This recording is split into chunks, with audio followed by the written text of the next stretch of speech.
Halo, perkenalkan saya Dr. Siti Hamidah, mahasiswa Manajemen Administrasi Rumah Sakit Universitas Srespati, Indonesia. Apakah kalian saat ini mempunyai keluhan rambut rontok? Kalian nggak perlu khawatir ya, normalnya manusia mengalami kerontokan 50-100 helai rambut per hari. Pada dasarnya, kerontokan rambut adalah hal yang wajar terjadi pada kalangan manusia. Namun, jika terjadi berlebihan hingga mengalami kebotakan, hal ini bisa mengacu pada terjadinya alopecia. Kalian ada yang tahu nggak alopecia itu apa? Alopecia adalah penyakit kerontokan rambut yang dipicu oleh penyakit autoimun. Kondisi ini sering ditandai dengan kerontokan rambut kepala atau yang sering kita sebut dengan pita. Lalu, apa saja sih yang menyebabkan alopecia tersebut? Penyakit alopecia disebabkan oleh beberapa faktor. Yang pertama, adanya penyakit tertentu. Yang kedua, defisiensi nutrisi, adanya penyakit autoimun, dan juga biasanya terjadi karena ada faktor genetik, perubahan hormonal, adanya infeksi pada kulit, dan lain-lain. Di samping faktor penyebab yang sudah saya jelaskan sebelumnya, alopecia juga dibagi menjadi beberapa bagian, tergantung dari penyebabnya.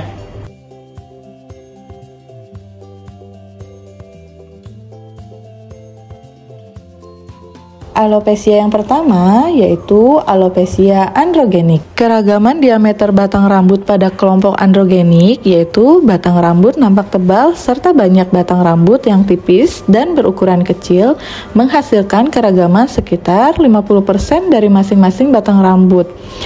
Biasanya pada alopecia ini terjadi karena faktor genetik.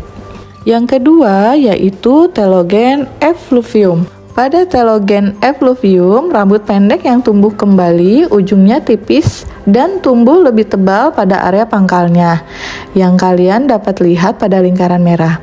Biasanya untuk telogen effluvium ini, kebotakan terjadi pada waktu singkat yang dipicu karena perubahan hormonal. Yang ketiga yaitu alopecia areata. Kebotakan pada alopecia areata disebabkan oleh penyakit autoimun yang menyerang folikel rambut, sehingga mengakibatkan kerontokan dan pertumbuhan rambut terhambat. Dan yang terakhir yaitu anagen effluvium. Pada tipe ini, kerontokan rambut dalam jumlah banyak yang terjadi dengan cepat akibat pengaruh pengobatan medis, seperti kemoterapi. Nah, setelah kita tahu beberapa penyebab alopecia, saya akan menjelaskan beberapa gejala yang muncul pada penyakit alopecia. Kerontokan secara bertahap, gradual pada area atas kepala, biasanya kondisi ini dialami oleh pria akibat penuaan. Kebotakan melingkar atau sirkular atau di beberapa area kepala, kondisi ini biasanya diawali dengan rasa gatal atau perih di kulit kepala yang terdampak. Rambut menjadi lebih mudah rontok secara tiba-tiba. Jenis kerontokan ini biasanya dialami oleh orang yang sedang mengalami stres atau depresi. Kerontokan rambut yang terjadi di seluruh tubuh biasanya akibat pengobatan medis. Kerontokan di beberapa area tubuh disertai dengan kerak pada permukaan kulit. Jenis kerontokan ini adalah tanda dari infeksi jamur. Jangan khawatir jika kalian mengalami hal tersebut. Biasanya dokter akan melakukan pengobatan sebagai berikut. Pengobatan yang pertama, biasanya dokter akan memberikan obat salep kortikosteroid, di mana fungsinya adalah untuk menekan sistem kekebalan tubuh sehingga rambut bisa kembali tumbuh. Kemudian diberikan terapi oral yang berguna untuk meningkatkan pertumbuhan jumlah rambut kulit kepala, dan juga terapi tonik rambut yang berguna untuk merangsang pertumbuhan rambut.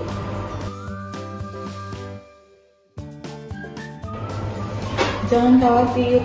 Untuk mempercepat pengobatan alopecia, biasanya disarankan untuk transplantasasi rambut, PRP, dan laser.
Nah, ada juga beberapa perawatan yang bisa dilakukan secara mandiri oleh penderita penyakit alopecia di rumah. Yang pertama, menghindari paparan sinar matahari langsung terhadap kulit kepala.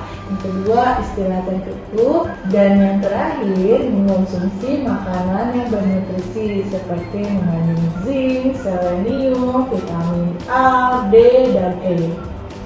Semoga edukasi ini bisa bermanfaat. Terima kasih dan sampai jumpa di next video. Dadah!